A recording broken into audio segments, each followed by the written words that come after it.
Hello everyone, ये प्रायिकता का पार्ट 3 वीडियो है। इससे पहले हम पार्ट 1 और पार्ट 2 वीडियो जो कॉन्सेप्ट का है ये पढ़ा चुके हैं।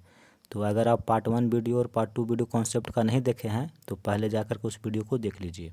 आज के इस वीडियो में हम आपको कुछ और कॉन्सेप्ट बचा हुआ है प्रायिकता का, जिसके बारे में हम बात करेंगे। ठीक है, देखिए PE यानी कि प्रायिकता निकाल रहे हैं घटना E के अनुकूल।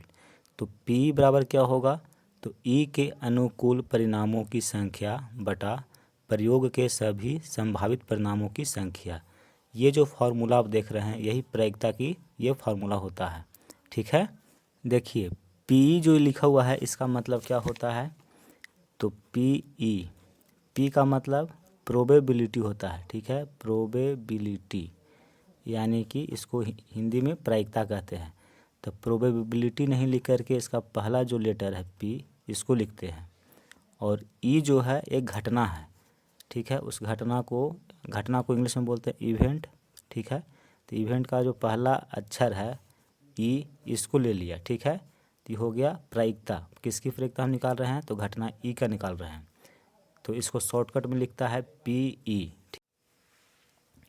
तो ये जो सूत्र है ये प्रायिकता का सूत्र है। ठीक है, P बराबर NE/NS, इसको आप याद रखिएगा। इसी फार्मूला से सभी सवाल सॉल्व हो जाएंगे। ठीक है, यानी कि PE प्रायिकता क्या होता है, E के अनुकूल परिणामों की संख्या बटे प्रयोग के सभी संभावित परिणामों की संख्या। इतना बड़ा न लिख करके इसके जगह पर आप लिख सकते हैं PE बराबर NE/NS। ठीक है, तो ये प्रायिकता का सूत्र हुआ।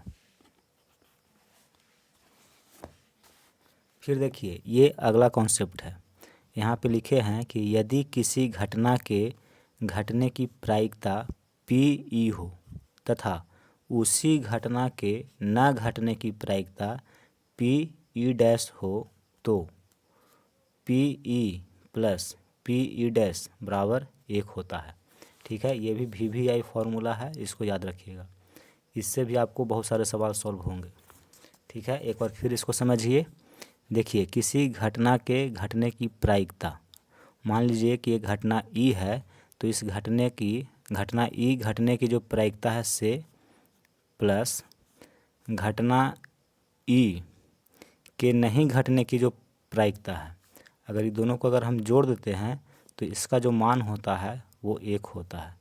और इसको क्या पढ़ते हैं, PE- पढ़ते हैं। ठीक है, E के ऊपर में इस तरह से डैश लगा हुआ रहता है, या फिर इसको कहीं कहीं इस तरह से भी लिखा हुआ रहता है PE-, या फिर इसको आप इस तरह से भी लिख सकते हैं। तो मान लीजिए कि कोई एक घटना E है।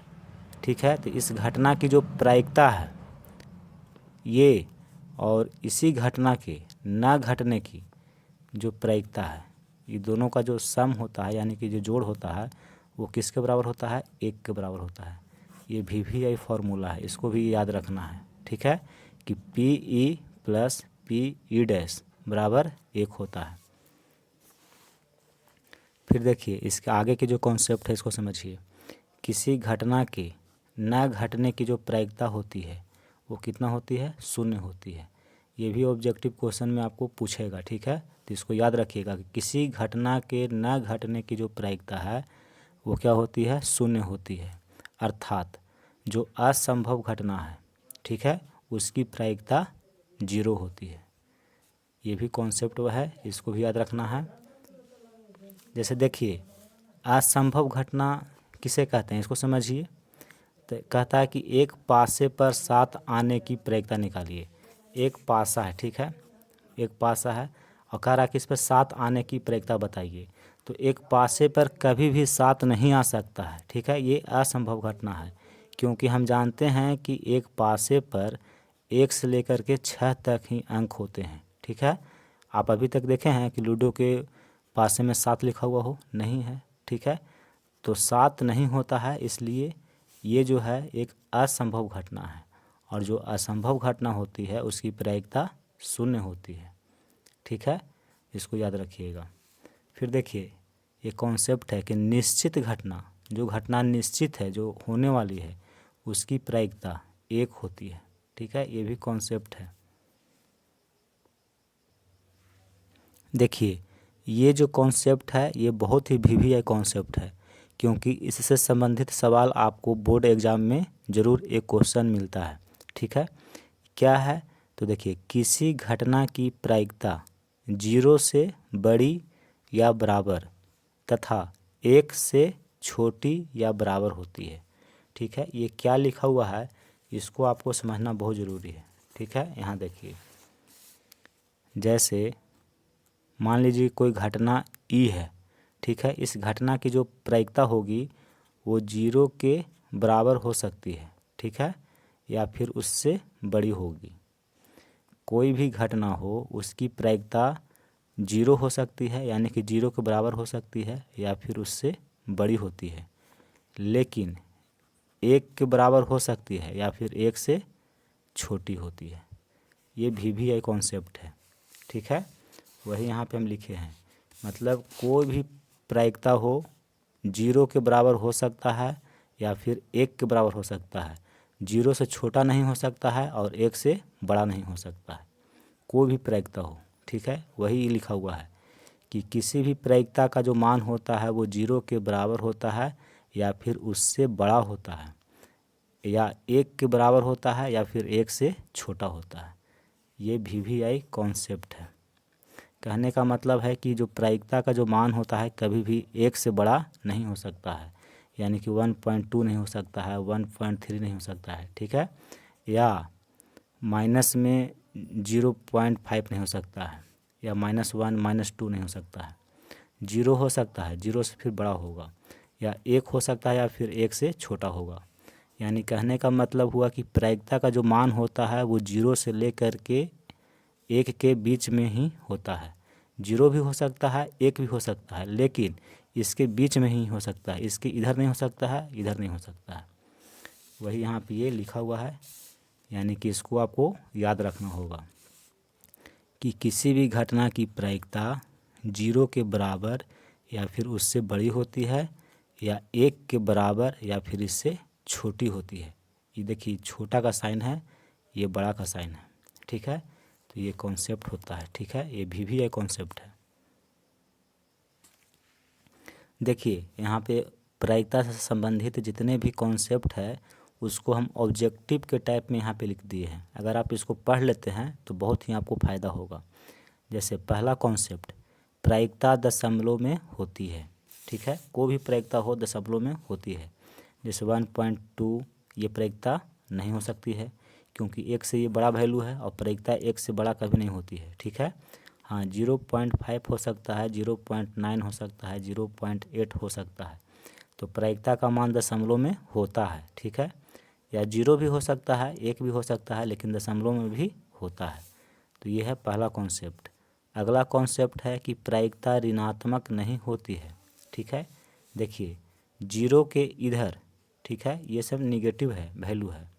जैसे -1 -2 -3, तो निगेटिव यानी कि ऋणात्मक कभी भी प्रायिकता का मान नहीं हो सकता है। ठीक है, अगर ऐसा है तो समझिए ये गलत है। तो ये हो गया कि प्रायिकता कभी ऋणात्मक नहीं होती है। तीसरा, प्रायिकता प्रतिशत में होती है लेकिन 100% से ज़्यादा नहीं।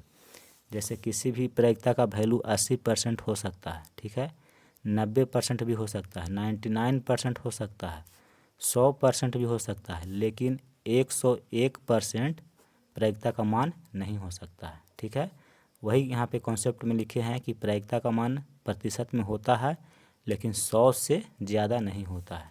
ठीक है, जैसे 110% प्रायिकता का मान कभी नहीं होगा।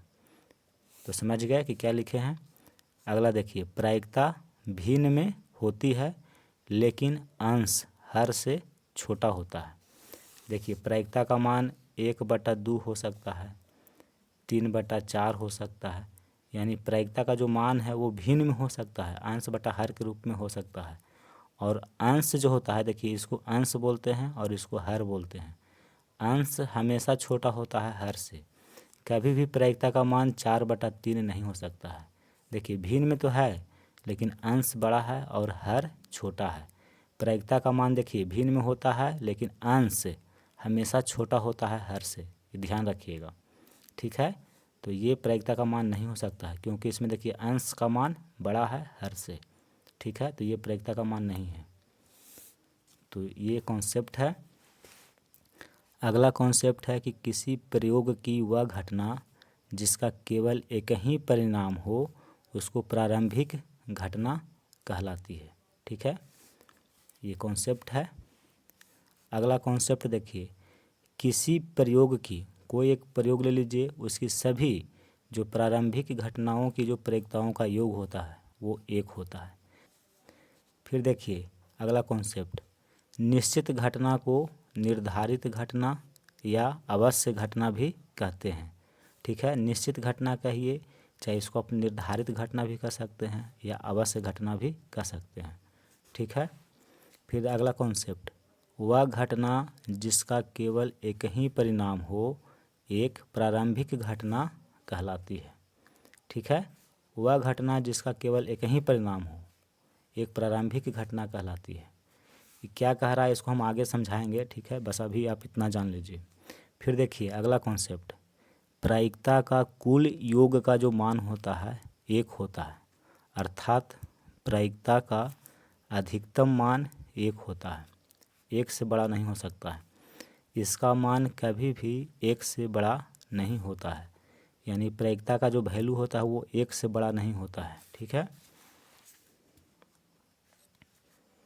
देखिए निश्चित घटना किसको कहते हैं? निश्चित घटना को संभव घटना भी कहते हैं, यानी कि एक सिक्के में चित्त या पट आने की घटना, ये निश्चित घटना है। क्योंकि जब एक सिक्के को आप उछालिएगा तो उसमें चित्त भी आ सकता है या पट भी आ सकता है, यानी कि ये घटना घटने की संभावना है। तो जो घटना घटने की संभावना है उसको हम निश्चित घटना बोलते हैं, ठीक है। अनिश्चित या असंभव घटना किसको कहते हैं? तो एक सिक्के उछालने पर दो चित्त आने की घटना।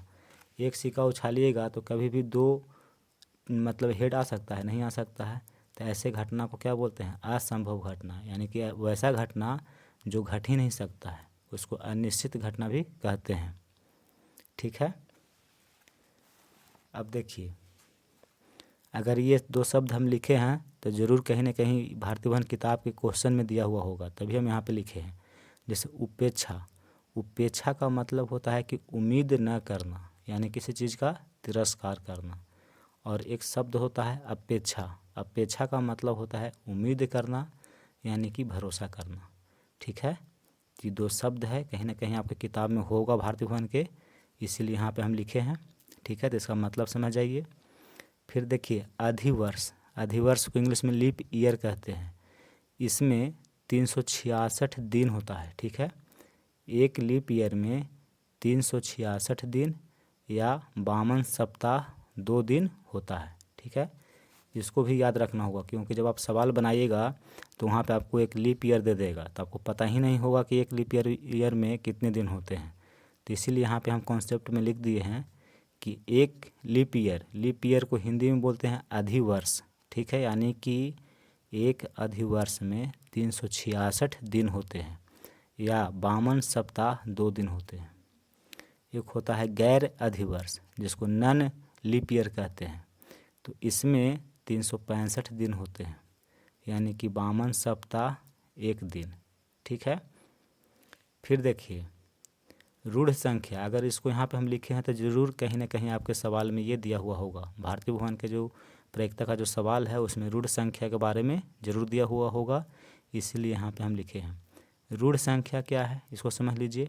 तो रूढ़ संख्या को अभाज्य संख्या कहते हैं, ठीक है। अभाज्य संख्या कौन होते हैं? जैसे 1, 3, 5, ये सब क्या है? अभाज्य संख्या है, और अभाज्य संख्या को ही रूढ़ संख्या कहते हैं, ठीक है। तो इतना सारा कॉन्सेप्ट था, तो इस सभी कॉन्सेप्ट को हम आपको पढ़ा दिए। अब इसके बाद जो वीडियो बनाएंगे उसमें प्रोबेबिलिटी से जितने भी संबंधित सवाल होंगे उन सभी सवालों को हम सॉल्व करेंगे। तो ये कॉन्सेप्ट का ये 3 वीडियो हम बना चुके हैं, तीनों वीडियो को आप ध्यान से पढ़ लीजिए, समझ लीजिए। उसके बाद चैप्टर में जितने भी सवाल दिए हुए हैं उन सभी सवालों को आप सॉल्व खुद से भी कर सकते हैं।